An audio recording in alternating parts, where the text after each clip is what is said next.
lese, kde je ticho, kde mlha se válí, něco tam funí a zeminu válí. kopyta v blátě, oči jak žár. Divoký prase, to je lesa král. Kořeny ryje, žaludí a hledá v zemi. Když někdo přijde, hned se rozběhne za ním a je jedno kdy. Křoví to praská. Větve se třesou a lámou, kdo ho tam potká.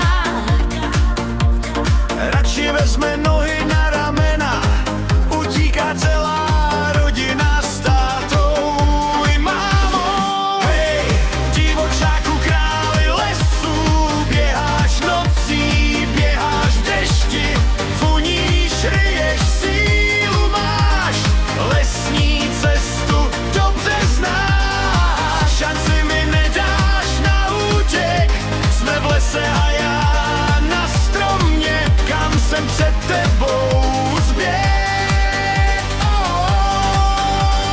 Hej, divočáku, si divoký pán, v lese nejsi nikdy sám. Když se nocí ozve tvůj hlas a tvůj krok, nechci tě potkat osobně a volat o pomoc. Měsíc svítí na lesní kraj, Dvojice očí v tmě ti zamávaj, rodina pruhovaných selat. za mámou běží a ty jim utečeš lesem hodně stěží. Až když půjdeš lesem potichu někdy sám, Možná ho uslyšíš funět, protože on je tam. stačí jen chvíli stát a dýchat les.